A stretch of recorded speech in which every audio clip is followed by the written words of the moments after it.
नमस्कार प्यारे विद्यार्थियों, स्वागत है आप सभी का कंटेक्स्ट क्लासेस के यूट्यूब चैनल पर। तो आज हम लोग स्टार्ट करेंगे क्लास 12 की लिए क्लास, यानी कि आज का जो हमारा ये लेक्चर है ये किसके लिए है? क्लास 12 के स्टूडेंट्स के लिए, 12 साइंस के स्टूडेंट्स के लिए। और आज मैंने कुछ नया प्रैक्टिकल करने की सोची है। तो आज मैं आपको पढ़ा रहा हूँ केमिस्ट्री। हाँ, ये मत सोचिए कि मैंने गलती से लिख दिया है। बिल्कुल, मैं आपको 12th क्लास की केमिस्ट्री पढ़ा रहा हूँ।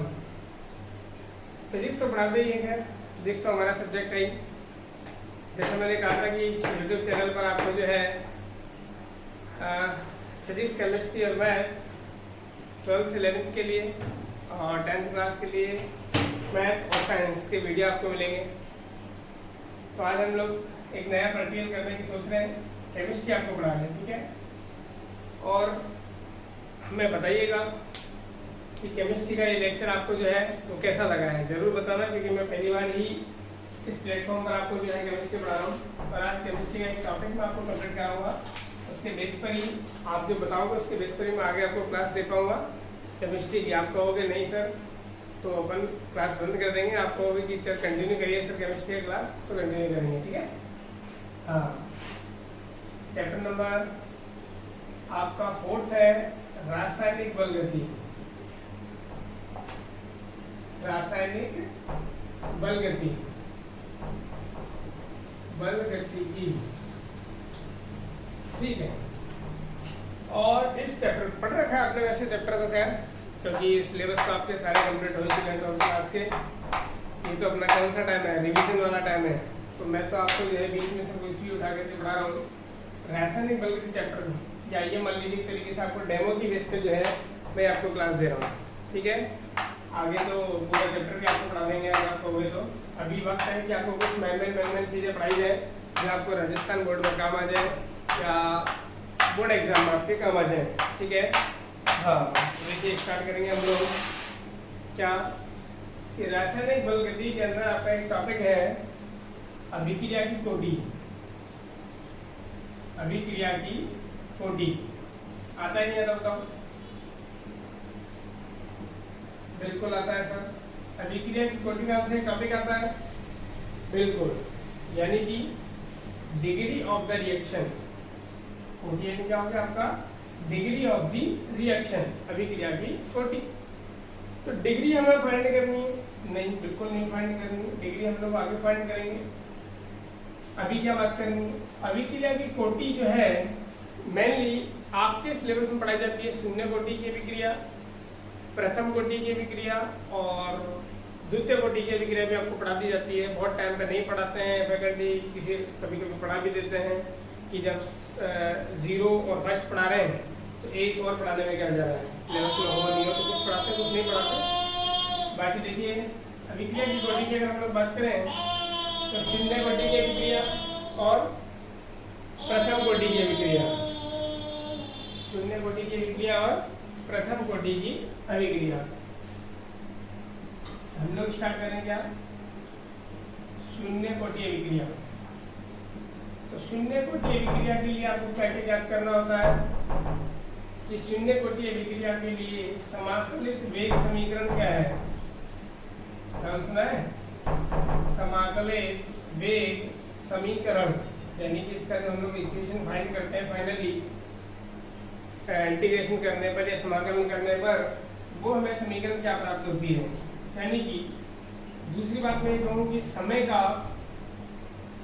का क्रिया कारक की सांद्रता या उत्पाद की सांद्रता के साथ में संबंध क्या होता है। ये जो समाकलित वेग समीकरण है इसमें क्या निकल करके आता है, तो आपने नोटिस किया होगा कभी तो एक बात निकल के आती है, समय का संबंध निकल करके आता है किसके साथ? क्रिया कारक और उत्पाद की सांद्रता। क्रिया कारक और उत्पाद की सांद्रता का संबंध निकल करके आता है, किसके साथ में निकल करके आता है? समय के साथ में, या तो क्रिया कारक की सांद्रता का या फिर उत्पाद की सांद्रता का, दोनों एक दूसरे से रिलेटेड होती है, तो आप इनको कन्वर्ट भी कर सकते हो, ठीक है। स्टार्टिंग में आपको अभी पढ़ा रहा हूँ शून्य कोटि अभिक्रिया के लिए समाकलित वेग समीकरण ड्राइव कराऊंगा। यानी कि उसमें समय और क्रिया कारक की सांद्रता या उत्पाद की सांद्रता में क्या रिलेशन निकल करके आता है वो मैं आपको बताऊंगा।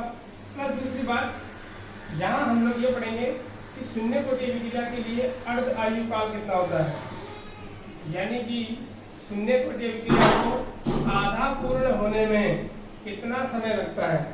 आधा पूर्ण होने का समय क्या है इसका, टी हाफ की वैल्यू इसकी क्या होती है। ये कुछ चीजें मैं आपको इम्पोर्टेंट बताऊंगा कि अर्धायु काल जो है वो सांद्रता पर निर्भर करता भी है या नहीं करता है, क्रिया कारक की सांद्रता पर निर्भर करता है नहीं करता है या कैसे करता है, ये भी आपको मैं बताऊंगा। ठीक है, तो आज डेमो के बेस पर आप एक क्लास लीजिए शून्य कोटि की अभिक्रिया, समाकलित समीकरण और ये सब। इसको मैं हटा देता हूँ। देखिए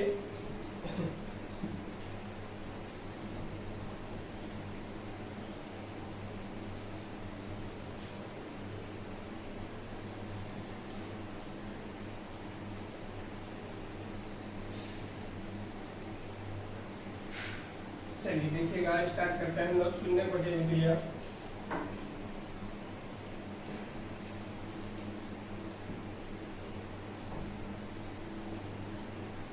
शून्य कोटि अभिक्रिया।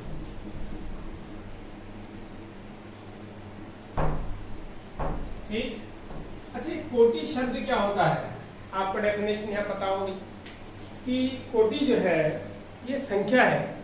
किसकी संख्या है, तो रासायनिक अभिक्रिया के अंदर या किसी रासायनिक समीकरण के अंदर क्रिया कारक के कितने अणु ऐसे हैं, कैसे, ऐसे अणु जिन पर अभिक्रिया की वेग या अभिक्रिया का जो दर है वो निर्भर करती है। क्रिया कारक के उन अणुओं की संख्या, समझ रहे मेरी बात ध्यान से, उन अणुओं की संख्या, कौन से अणु, जिन अणुओं पर अभिक्रिया की दर या अभिक्रिया का वेग निर्भर करता है, जिन पर अभिक्रिया की दर या अभिक्रिया का वेग निर्भर करता है या जिनसे अभिक्रिया की वेग या अभिक्रिया का दर निर्धारित होता है, उन अणुओं की संख्या को क्या कहा जाता है, कोटि कहा जाता है। क्रिया कारक के उन अणुओं की संख्या जिन पर अभिक्रिया की दर या अभिक्रिया का वेग निर्भर करता है, उन्हें हम लोगों ने क्या कहा है, कोटि कहा है। यानी कि क्रिया कारक के सभी अणुओं की संख्या जो होती है वो तो अणु संख्यता या अणुकता होती है, आपको मालूम होगा। क्रिया कारक में जितने भी अणु होते हैं उनकी जो टोटल संख्या है उसको तो हम लोग क्या कहते हैं, अणुकता या अणु संख्यता, दूसरा नाम उसका अणुकता या अणु संख्यता। लेकिन इन अणुकता में से ऐसे अणु कौन कौन से हैं या कितने हैं, ऐसे अणु कितने हैं जिन पर अभिक्रिया की दर यानी कि रेट ऑफ द रिएक्शन और अभिक्रिया का वेग निर्भर करता है, उनकी संख्या को क्या बोला गया है, अभिक्रिया की कोटि बोला जाता है। बात समझ में आ गई क्या, बिल्कुल आ गई। तो छोटी क्लासों से हमें ये बात पता लग जाती है कि अभिकारक या क्रिया कारक जो है किधर लिखा जाता है, वो लिखा जाता है सर लेफ्ट हैंड साइड में, ये क्रिया कारक, और इधर किसका निर्माण होता है, उत्पाद का निर्माण होता है। इधर किसका निर्माण होता है, उत्पाद का निर्माण होता है। ठीक है, हाँ, इधर क्रिया कारक है और इधर क्या है, उत्पाद है। प्रारंभ में मैं बात करूं, स्टार्टिंग में, प्रारंभ में कब, t बराबर 0 पर, यानी कि अभिक्रिया अभी स्टार्ट नहीं हुई है, t बराबर 0 समय पर, t बराबर 0 समय पर अभिक्रिया अभी स्टार्ट नहीं हुई है, तो उस समय क्रिया कारक की जो सांद्रता है वो तो सबसे ज्यादा होगी। क्रिया कारक की जो सांद्रता है वो तो क्या होगी, हाईएस्ट होगी, अधिकतम होगी, क्रिया कारक है। और उत्पाद, अरे जब अभिक्रिया स्टार्ट नहीं हुई है तो उत्पाद बना हुआ होगा क्या, बिल्कुल नहीं बन रहा होगा। तो प्रारंभ में t बराबर 0 पर उत्पाद की सांद्रता कितनी है, 0, उत्पाद की सांद्रता कितनी है, 0 है। अच्छा, अब हमने अभिक्रिया पर कोई समय लिया, कितने समय में, t समय बाद, समय स्मॉल t पर, यानी कि स्मॉल t अभिक्रिया हमने चला ली, मतलब अभिक्रिया को स्टार्ट किए हुए कितना समय हो चुका है, स्मॉल t समय हो चुका है, 2 घंटे, 4 घंटे, 2 साल, 5 साल, 4 साल, ऐसी। ठीक है, कोई भी आपको समय दे दिया जाएगा न्यूमेरिकल के अंदर या हावर में, मिनट में, सेकंड में, उसके बेस पर आपको काम करना है। तो t समय पर क्या हुआ कि क्रिया कारक की सांद्रता, अब आपको पता है कि क्रिया कारक जो है वो किसमें बदलता है, उत्पाद में। क्रिया कारक जो है ये किसमें बदलता है, उत्पाद के अंदर बदलता है। तो क्रिया कारक की जो सांद्रता है इसके अंदर क्या होगी, कमी आएगी। अरे भाई मेरे पास में जो मात्रा है, कुछ मात्रा है मेरे पास मान लीजिए, और इसी मात्रा से किसी दूसरे पदार्थ का निर्माण करना है, यानी यहाँ से मात्रा उधर भेजनी है अपने को, तो यहाँ की मात्रा में तो क्या होगी, कमी होगी ना। तो वही बात है कि क्रिया कार्य की सांद्रता प्रारंभ में कितनी मान ली, अभी क्रिया स्टार्ट नहीं हुई, तब की बात है ये। अच्छा, उत्पाद कितना बना था, 0, लेकिन अब अभिक्रिया की समय चल चुकी है, इसका मतलब क्रिया कारक से उत्पाद का निर्माण हो चुका है, बिल्कुल हो चुका होगा। तो जब उत्पाद का निर्माण हो चुका है तो क्रिया कार्य की सांद्रता तो क्या होगी, कम, और उत्पाद की सांद्रता क्या हो, कुछ आ गई होगी। तो मान लिया हमने उत्पाद की सांद्रता कितनी हो गई है, x, उत्पाद की सांद्रता t समय पर कितनी हो गई है, x, तो क्रिया कार्य की कितनी होगी, सर a में से x को घटा लो, a में से x को क्या कर लो, घटा लो। क्रिया कार्य की प्रारंभिक सांद्रता a थी, उसमें से x को घटा दोगे तो क्या हो जाएगा, a माइनस का x, यानी क्रिया कार्य की सांद्रता हो गई है। कौन से समय पे, t समय पे। अब आप अभिक्रिया का वेग लिखिए, क्या लिखोगे आप, अभिक्रिया का वेग या अभिक्रिया की दर, बात एक ही है, अभिक्रिया का वेग कह लो या अभिक्रिया की दर कह लो, तो वो क्या होती है, आप चाहो क्या कहते हैं उसको, उत्पाद या क्रिया कार्य, या लगा रहा हूं बीच में, दोनों से परिभाषित कर सकते हो आप। उत्पाद की सांद्रता में परिवर्तन की दर या क्रिया कार्य की सांद्रता में जो परिवर्तन की दर होती है उसको क्या कहते हैं हम लोग, अभिक्रिया का दर या अभिक्रिया का वेग। तो उत्पाद की सांद्रता कितनी है, पहले 0 थी, अब कितनी है, x हो गई, तो परिवर्तन कितना आएगा, x ही आएगा, x माइनस 0 करो x, तो x dx अपन में क्या कर दिया हमने, dt, उत्पाद की सांद्रता में परिवर्तन की दर, सांद्रता x है, परिवर्तन की दर के लिए हमने d अपन में क्या लगा लिया, dt, ठीक है। इसको रिप्रेजेंट कर लिया हमने r से, यानी कि r is equal to rate of the reaction, r is equal to dx अपन में क्या हो गया, dt, कोई दिक्कत नहीं है, हमने इस पे क्वेश्चन नंबर 1 डाल दिया। अभिक्रिया की दर अब हमें निकालनी है किससे, ये तो हमने डायरेक्ट डेफिनेशन से, अब निकालनी है हमें द्रव्य अनुपाती क्रिया के नियम से, द्रव्य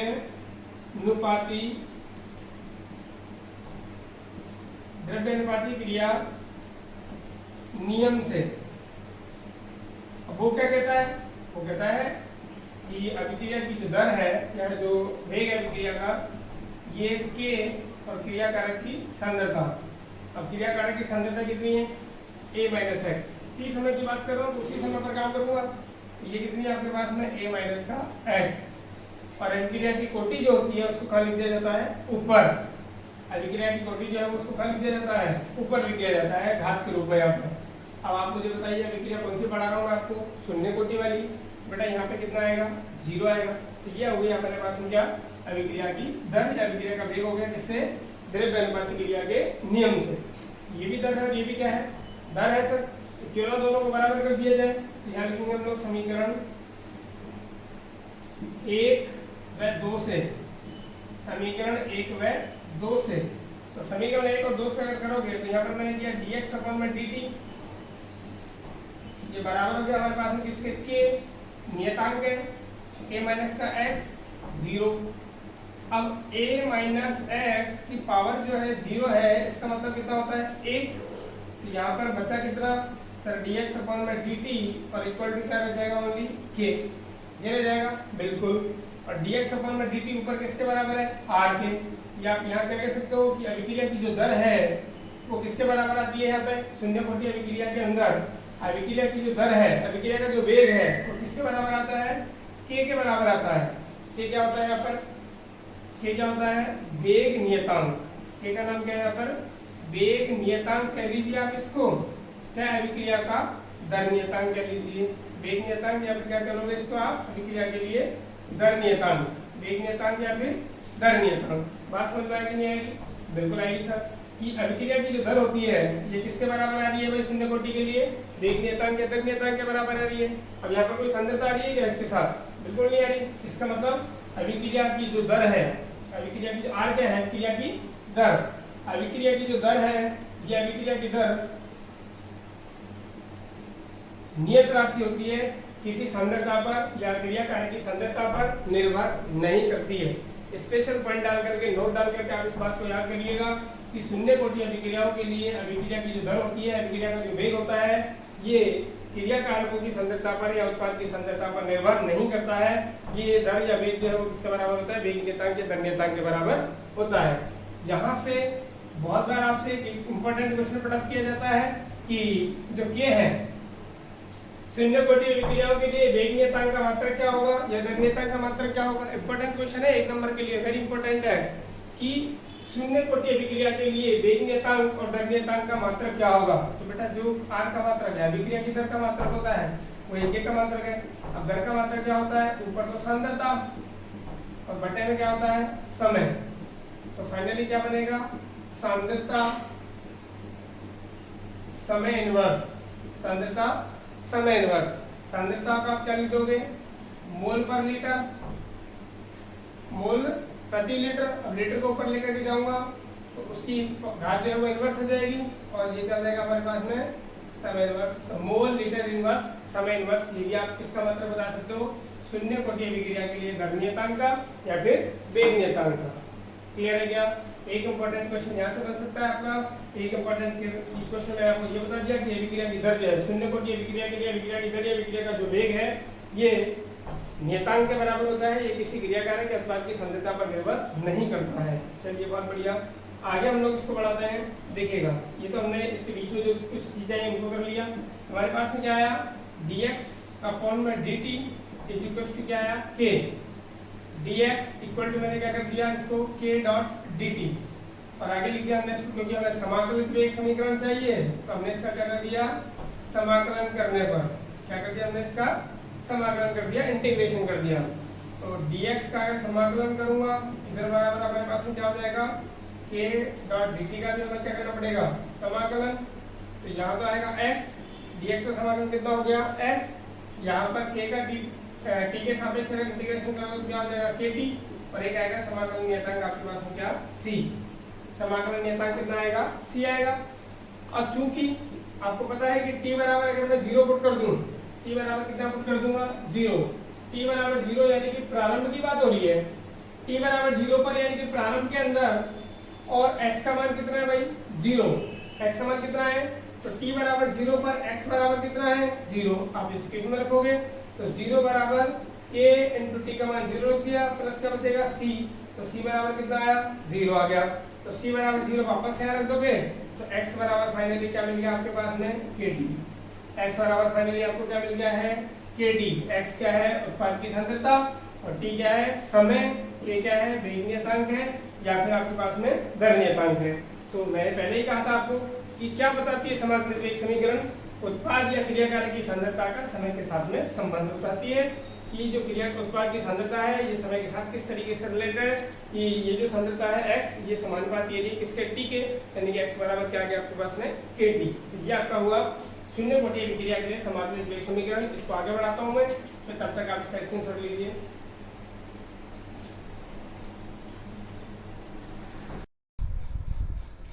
हाँ तो देखिए स्टूडेंट्स, स्क्रीनशॉट आपने ले लिया होगा। थोड़ा सा आपको पार्ट जो है वो दिखा नहीं, देखो कट गया था ना, थोड़ा पार्ट कट गया था तो कुछ नहीं आपको दिखा है। आर था वहाँ पे ये सुपरसिटी आया तो उसकी जगह मैंने क्या लिख दिया था? आर। पूरा आपके पास में बोला होगा, बस देखना रह गया था तो आप देख लीजिए। x इक्वल टू फाइनली अपने को क्या मिल गया था? यहाँ से kt मिल गया था। ये अपने को शून्य कोटि अभिक्रिया के लिए समाकलित वेग समीकरण मिल गया। बिल्कुल मिल गया सर, कोई प्रॉब्लम नहीं हुई। अच्छा स्क्रीनशॉट आपने इसका ले लिया, बहुत बढ़िया। अब मैं इसको हटा दूँ थोड़ा सा। हाँ सर देखिए मैंने इसको हटाया, ये मात्रक आपको याद हो गया होगा तो इसको मैं हटा देता हूँ। यहाँ थोड़ा सा मैं काम कर लेता हूँ। x बराबर आपके पास में क्या मिल गया? kt। x बराबर kt आपके पास में मिल गया। चलिए बहुत बढ़िया। तो x जो है ये समानुपाती आ रहा है किसके? t के। x जो है ये समानुपाती किसके आ रहा है? t के समानुपाती आ रहा है। यानी कि अब मैं अगर उत्पाद की सांद्रता x क्या ध्यान रखना है, बहुत अच्छी बात। उत्पाद की सांद्रता है t समय पर, इधर t है। t बराबर अगर मैंने 0 पुट किया तो x भी कितना होगा? 0 होगा। यानी कि ग्राफ कहाँ से मिलने वाला है? मूल बिंदु से मिलने वाला है। बिल्कुल सर। t अगर बढ़ाऊंगा तो x का मान भी क्या होगा? बढ़ेगा। तो यहाँ पर उत्पाद की सांद्रता क्या होती है? बढ़ती है। तो ग्राफ आपको इस तरीके से प्राप्त होगा। और y बराबर अगर मैं देखूंगा mx, क्योंकि मूल बिंदु से अगर ग्राफ प्राप्त होता है सरल रेखा का समीकरण होता है y बराबर mx प्लस c। पता है आपको, बहुत बार बता चुका हूँ मैं फिजिक्स में भी आपको। तो यहाँ से अगर ग्राफ मूल बिंदु से स्टार्ट होता है तो c की वैल्यू कितनी हो जाती है? सर 0 हो जाती है। c की वैल्यू 0 हो जाती है तो y बराबर ओनली कितना बचेगा? mx। y का काम किसने किया? x ने। x पर किसको लिया गया? t को। m का काम किसने किया, के ने। x बराबर क्या होगा, kT का कंपैरिजन अगर करूंगा इससे तो ढाल का काम कौन कर रहा है, तो m का काम किसने किया है, k ने। तो इस ग्राफ के लिए यहाँ पे शून्य कोटि अभिक्रिया के लिए उत्पाद की सांद्रता और समय के बीच में खींचे गए ग्राफ की ढाल जो है वो किसके द्वारा प्रदर्शित की जाती है, वेग नियतांक या दर नियतांक के द्वारा प्रदर्शित की जाती है। आगे समझ में नहीं आ पाएगा, बिल्कुल समझना चाहिए आपको। के एम बराबर मात्रक पूछा जाए एम का तो के का मात्रक ही बता देना, ये आ गया आपको समझ में। चलिए बहुत बढ़िया। आप चाहो तो ये डेरिवेशन मैंने आपको किया है उत्पाद की सांद्रता लेकर के, आप चाहो तो यही डेरिवेशन आप जो है क्रिया कार्य की सांद्रता लेकर के भी कर सकते हो, यानी कि सेकंड मेथड इसका होता है। उससे हमें समीकरण निकल के क्या आती है, AT बराबर A0 माइनस का KT, AT बराबर A0 माइनस का KT वहां से एक समीकरण निकल करके आती है जो बताती है कि वो शून्य कोटि अभिक्रिया का ही समाकलित समीकरण होता है, लेकिन उत्पाद की सांद्रता लेकर के चलना होता है। आपको अगर वो भी पूछना हो या वो समझना है तो आप मुझे कमेंट बॉक्स में बता देना, मैं आपको कल की क्लास में उसका सेकंड मेथड यानी क्रिया कार्य की सांद्रता से शो करा दूंगा। उसका जब मैं ग्राफ बनाऊंगा उसकी सांद्रता का, क्रिया कार्य की सांद्रता का जब मैं समय के साथ ग्राफ बना रहा होता तो वहां पर ढाल जो है वो नेगेटिव आती, उसका ग्राफ जो है वो इस तरीके से आता है। इसकी सांद्रता बढ़ती है, क्रिया कार्य की क्या होती है, घटती है, तो वहां पर जो है वो इस तरीके से ग्राफ प्राप्त होगा, उसकी ढाल जो है वो नेगेटिव प्राप्त होगी। आप कमेंट बॉक्स में अगर मुझे बताओगे कि सर वो सेकंड मेथड भी आप कराइए एक बार, तो ही मैं उसको कराऊंगा, अन्यथा आपका काम जो है वो इससे कंप्लीट हो जाएगा। ठीक है, ये आपको समझ में आ गया हो, समझ में आ गया हो तो आप बताइएगा कि सर केमिस्ट्री ठीक लगा या जैसे भी लगा आपको इस चैप्टर के बारे में, इस टॉपिक के बारे में आप बताइएगा। आगे इसका हम लोग जो है वो अर्धव्यवकाल डिस्कस करते हैं।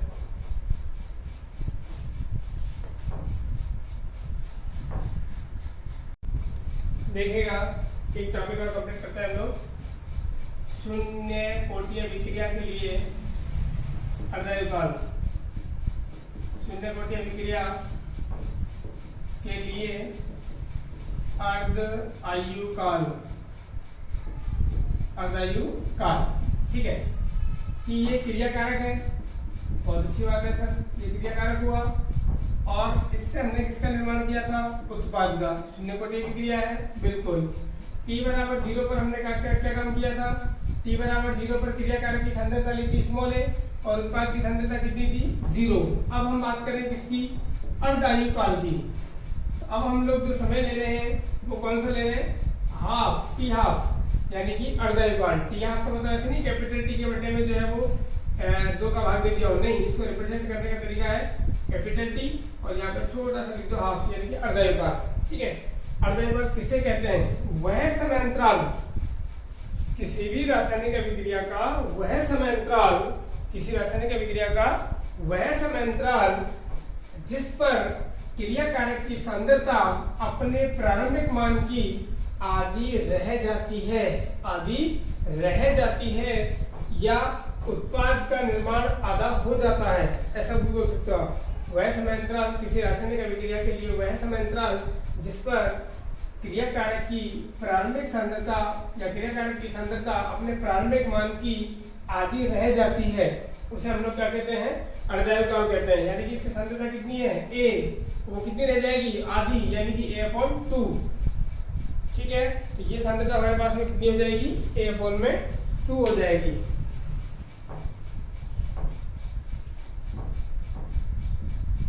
तो स्मॉल टी बराबर टी हाफ की अगर बात करूंगा तो यहाँ पर a/2 में क्या आ जाएगा, 2, यहाँ पर a/2 में क्या हो जाएगा, 2। अच्छा, और उत्पाद का भी निर्माण कितना हो जाएगा, a/2। वह समय अंतराल जिस पर, या किसी रासायनिक अभिक्रिया के लिए वह समय अंतराल जिस पर क्रिया कारक की सांद्रता अपने प्रारंभिक मान की आधी रह जाती है या फिर उत्पाद की सांद्रता या उत्पाद का आधी सांद्रता के बराबर निर्माण हो जाता है, तो उसे हम लोग क्या कहते हैं, अर्धआयुकाल। तो यहाँ पर आप पीछे वाली इक्वेशन जो मैंने आपको लिखवाई थी, आपको मालूम है यहाँ पर a माइनस का x लिखा था, यहाँ पर जो है मैंने क्या लिखा था, x लिखा था। तो आप कंपेरिजन अगर करके देखोगे, शून्य कोटि अभिक्रिया का जो मैंने समीकरण निकाला उसके अंदर कंपेरिजन करोगे तो x का काम कौन कर रहा है, a/2 कर रहा है। ठीक है, तो उस वाली शून्य कोटि अभिक्रिया का जो समाकलित समीकरण था, शून्य पूरा लिख देना है ना, कोटि अभिक्रिया के लिए समाकलित वेग समीकरण से x बराबर क्या था, k स्मॉल t, अब हम किस पर बात करते हैं, अर्धायुकाल पर बात कर रहे हैं। तो x का वैल्यू कितना आ गया है, a/2। तो x के लिए हमने क्या लिख दिया है, a/2। ये एज इट इज रहेगा, इस मल्टी का काम किसने किया, t1.5 ने, इस तरीके से। तो आप तो अर्धायुकाल चाह रहे थे तो t1/2 निकाल लेते हैं। a में क्या हो जाएगा सर, 2k हो जाएगा। a में क्या हो जाएगा 2k। क्या बात समझ में आई, बात सिर्फ एक ही समझ में आई कि t1/2 का जो मान है ये तो समानुपाती आ रहा है किसके, a के, और a क्या है तो स्मॉल है भैया, क्रियाकारक की प्रारंभिक सांद्रता। क्रियाकारक की क्या है, प्रारंभिक सांद्रता है। तो क्या समझोगे आप कि अर्धायुकाल का जो मान है वो किस पर निर्भर करता है, क्रियाकारक की प्रारंभिक सांद्रता के मान पर निर्भर करता है। या फिर आप ये कह सकते हो कि शून्य कोटीय विक्रिया के लिए, शून्य कोटीय विक्रिया के लिए अर्धायुकाल का मान क्रियाकारक की प्रारंभिक सांद्रता के समानुपाती होता है। क्रियाकारक की सांद्रता अगर बढ़ाओगे तो अर्धायुकाल का मान भी बढ़ेगा, क्रियाकारक की सांद्रता घटाओगे तो अर्धायुकाल का मान भी घटेगा। इस तरीके से आप ये कंप्लीट कर सकते हो। बात समझ में आई नहीं आई, ये आपको अर्धायुकाल है। क्लियर। अगर आपको ये वीडियो पसंद आया है तो लाइक करिएगा और अपने दोस्तों के साथ में शेयर कर दीजिए। केमिस्ट्री भी हमने स्टार्ट कर दी है, आगे भी ऐसे ही कुछ इंटरेस्टिंग टॉपिक्स जो है हम लोग केमिस्ट्री के आपको पढ़ाएंगे। ठीक, तो देखते रहिए आप करंट क्लासेस के यूट्यूब चैनल पर, और चैनल को शेयर और सब्सक्राइब करना मत भूलिएगा। धन्यवाद वीडियो देखने के लिए आपका बहुत बहुत। जय हिंद, जय भारत।